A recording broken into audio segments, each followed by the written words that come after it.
మతాల్ని, పండుగల్ని ఏ విధంగా ప్రజలకు అన్వయించుకుంటారో వాళ్ళు వేసిన అడ్వర్టైజ్మెంట్ సాక్షిపత్రికలో చూస్తే అర్థమవుతుందని చెప్పేసి మనం చేస్తాను. ఎవరైనా సరే కుటుంబ పెద్ద అయితే కుటుంబ సభ్యులందరూ చల్లగా ఉండాలి ఆ భగవంతుడి ఆశీస్సులతో. అదేవిధంగా ఒక సంస్థ అధినేత అయితే సంస్థ బాగుండాలి, సంస్థలో ఉద్యోగస్తులందరూ కూడా చల్లగా ఉండాలి. అదే ఒక రాజకీయ నాయకుడైతే ప్రజలు బాగుండాలి, కార్యకర్తలు బాగుండాలి, నాయకుడికి బాగుండాలి అని చెప్పేసి కోరుకుంటారు. కానీ ఆశ్చర్యంగా హిందూ ధర్మరక్షణ, హిందూ ధర్మాన్ని భక్షించే వాళ్ళే హిందూ ధర్మరక్షణ అని చెప్పేసి ఒక అడ్వర్టైజ్మెంట్ ఇచ్చారు. ఎవరైనా సరే ప్రజలందరికీ శుభాకాంక్షలు తెలియజేస్తారు. భగవంతుడు ఆ పర్వదిన సందర్భంగా ప్రజలందరికీ కూడా మేలు జరగాలని, అన్ని కుటుంబాల్లో కూడా సంతోషాలు వెల్లివిరియాలని కోరుకుంటూ ప్రజలకి శుభాకాంక్షలు తెలియజేస్తారు. అదేవిధంగా నాయకుడికి, కార్యకర్తలకి అందరూ కూడా తెలియజేస్తారు. కానీ ఇక్కడ నాయకుడికి ఉగాది శుభాకాంక్షలు, వాళ్ళకి ప్రజలతో సంబంధం లేదు, ప్రజలకి మేలు జరగాల్సిన అవసరం లేదు, ఆఖరికి వారి కార్యకర్తలకి మేలు జరగాల్సిన అవసరం లేదు. కేవలం జగన్మోహన్ రెడ్డి గారికి శుభాకాంక్షలు. అంటే పండగ నాడు, పండగ సందర్భంగా ఆయనకి ఒక్కడికే మేలు జరిగితే సరిపోయిద్దనే విధంగా వారి వైఎస్ఆర్ కాంగ్రెస్ పార్టీ నాయకులు వారి హిందూ ధర్మం, హిందూ యొక్క భావజాలం ఏమిటో, హిందూ ధర్మం యొక్క భావజాలం ఏమిటో కూడా అర్థం చేసుకోలేని వ్యక్తులు వైఎస్ఆర్ కాంగ్రెస్ పార్టీ అని చెప్పేసి మనం చేస్తాం.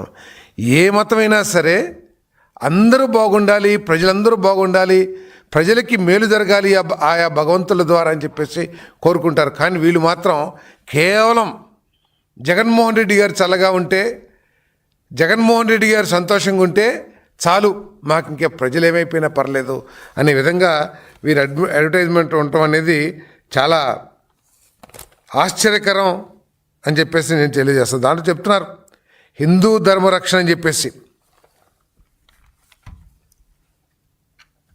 జగన్మోహన్ రెడ్డి గారి సమయంలో హిందువుల మనోభావాలు దెబ్బతిన్నట్లు ఈ స్వతంత్ర భారతదేశంలో ఎప్పుడూ కూడా హిందువుల మనోభావాలు దెబ్బతినలేదని చెప్పేసి మనం చేస్తాను. నేను వైఎస్ఆర్ కాంగ్రెస్ పార్టీ అధినేత దేవాది దేవుడు ఏడుకొండల వాణి గుడిలోకి, అంటే తిరుపతి తిరుమల దేవాలయంలోకి దాదాపు మెయిన్ ద్వారం వరకు కూడా చెప్పులతో ఎలతో మొదలుపెట్టి ఆఖరికి కల్తీ నెయ్యితో లడ్లు చేసే వరకు కూడా ఈ రాష్ట్రమే కాదు ప్రపంచంలోని హిందూ ధర్మాన్ని ఆచరించే ప్రతి ఒక్కడి మనోభావాల్ని దెబ్బతీసిన పార్టీ అని చెప్పేసి నేను మనం చేస్తాను. ఈరోజు వాళ్ళు చెప్తారు ప్రతి ఒక్కసారి ఎంతసేపు నటన, హిందూ ధర్మం పట్ల, హిందూ సాంప్రదాయాల పట్ల ఏదో గౌరవము, భక్తి, ఆ సాంప్రదాయాల్ని గౌరవించే మనస్తత్వం ఉన్నట్లు చూపించుకోవటానికి ప్రయత్నం ఉంది తప్పితే ఆ సాంప్రదాయాల్ని ఆచరించడంలో మాత్రం ఎక్కడ 5 సంవత్సరాలు కాదు కదా, వైఎస్ఆర్ కాంగ్రెస్ పార్టీ పుట్టిన కాడి నుంచి కూడా లేదనటం వాస్తవం అని చెప్పేసి కూడా నేను ఈ సందర్భంగా నేను మనం చేస్తాను. ఒక మతం ముసుగులో మరో మతాన్ని మోసం చేయటం వైఎస్ఆర్ కాంగ్రెస్ పార్టీ, జగన్మోహన్ రెడ్డి గారికి అలవాటు అని చెప్పేసి నేను ఈ సందర్భంగా మనం చేస్తాను. ఆయన ఏ పండుగ అయినా సరే ఆయనకి కోతవేటు దూరంలో ప్రముఖ దేవాలయాలు, రాష్ట్రంలోనే ప్రముఖ దేవాలయాలు వారి ఇంటికి కోతవేటు దూరంలో ఉంటాయి. కానీ ఏ రోజు కూడా పండగ సందర్భంగా గుడిని, భగవంతుని దర్శించుకునే ప్రయత్నం కానీ, లేతే హిందూ సాంప్రదాయాన్ని గౌరవించే ప్రయత్నం కానీ చేయరు. కానీ ఇంట్లో ఒక డ్రామా సెట్టింగ్ వేసేస్తారు. ఆయన కొంతమంది అసిస్టెంట్లు ఉంటారు. వారు డ్రామా సెట్టింగ్, సంక్రాంతి పండగకి సంక్రాంతి సెట్టింగ్, ఉగాది పండగకి ఉగాది సెట్టింగ్, అది ఇంకేదైనా పండుగ ఉంటే ఆ పండుగల సెట్టింగ్లే తప్పితే వేరేది ఉండదని చెప్పేసి మనం చేస్తాను. వారు నటిస్తున్నారని చెప్పేసి నేను ఎందుకు అంటున్నానంటే, నిజంగా వారికి హిందూ సాంప్రదాయాల పట్ల, హిందువుల పట్ల గౌరవము లేదా భక్తిభావం ఉంటే గనక ప్రతి మతానికి కూడా వారు క్రిస్టియన్ కానివ్వండి, ముస్లిం కానివ్వండి, హిందువులు కానివ్వండి, వారి వారి పూజా విధానాలకి కొన్ని విధానాలు ఉన్నాయి. అనాదిగా కొన్ని వేల సంవత్సరాల నుంచి కూడా పూజా విధానాలు ఉన్నాయి. సరే, ఆనాటి పూజా విధానాలు కాకపోయినా ప్రస్తుతం ఏదైతే పూజా విధానాలు క్రతువులు ఏవైతే ఉన్నాయో వాటిని ఆచరించాల్సిన బాధ్యత ఉంది, ఒక అధినేతగా కానీ లేకపోతే ఒక ప్రముఖ వ్యక్తిగా చేసేటప్పుడు, పబ్లిక్లో చేయాలనుకున్నప్పుడు.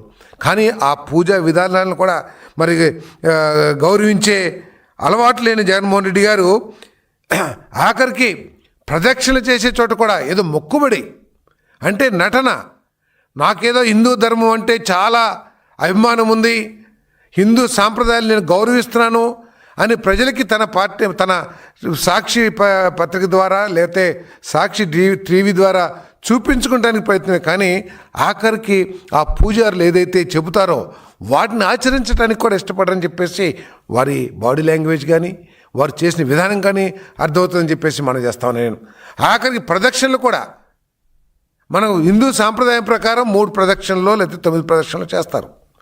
సో ఆ ప్రదక్షిణలు కూడా చేయటానికి ఇష్టపడిన వ్యక్తి ఏదో మొక్కుబడిగా చేస్తానికి ప్రయత్నం చేసే వ్యక్తి అని చెప్పేసి మనం చేస్తాను. ఈరోజు హిందూ సాంప్రదాయం పట్ల ఎంతో గౌరవం ఉందని చూపించుకోవటానికి ఏదైతే తాపత్రయపడ్డారో, అధికారంలో దేవాది దేవుడు, ఆ దేవుడికి పట్టు వస్త్రాలు సమర్పించడం అంటే అది జన్మ తరించినట్లని చెప్పేసి ప్రతి హిందువు కానీ ప్రతి వ్యక్తి కూడా భావిస్తారని చెప్పేసి మనం చేస్తాను. ఒక్కసారైనా సరే సతీ సమేతంగా వెళ్ళి స్వామివారికి పట్టు వస్త్రాలు సమర్పించారా? నిజంగా మీకు హిందూ సాంప్రదాయాల మీద ఉంటే మీరు సమర్పించేవాళ్ళు సతీ సమేతంగా వెళ్ళి. ఆఖరికి మీరు అబ్దుల్ కలాం గారు లాంటి వారు, పెద్ద పెద్ద వాళ్ళు కూడా చాలామంది ఇతర మతస్థులు కూడా వెళ్తారు, తప్పులేదు దాంట్లో. కానీ హిందూ ధర్మం పట్ల నమ్మకం ఉందని ఒక డిక్లరేషన్ సబ్మిట్ చేసి వారు వెళ్తారు. ఏ ఒక్కరోజైనా సరే అధికారంలో ఉన్నప్పుడు కానీ అధికారం లేనప్పుడు కానీ మీరు డిక్లరేషన్ సబ్మిట్ చేశారా అని చెప్పేసి నేను ప్రశ్నిస్తా ఉన్నాను, నిజంగా మీకు కనుక ఉన్నట్లయితే. కానీ ఈ ఆఖరికి లడ్ల విషయంలో కూడా ఎంత రాద్ధాంతం చేశారో ఈ ప్రజలు మర్చిపోలేదు. ఆ చేసిన పాపాల నుంచి ప్రజల దృష్టి మలచడానికి ఇటువంటి డ్రామాలు వేయటం కరెక్ట్ కాదని చెప్పేసి కూడా నేను మనవి చేస్తా ఉన్నా నేను. మరి అంతేకాకుండా ఈ వారం రోజుల్లో ఈ పర్వదినాల సందర్భంగా నిజమైన పండుగలు ఈ వారం 10 రోజుల్లో ఈ రాష్ట్ర ప్రజలు అనుభవించారని చెప్పేసి మనం చేస్తామని నేను. నిజంగా ఉత్సాహంగా అన్ని వర్గాల ప్రజలు కూడా ఈ పర్వదినాల సమయం ఏదైతే ఉందో ఈ వారం 10 రోజుల్లో ఈ రాష్ట్రంలో ప్రజలకి జరిగిన మేలు మన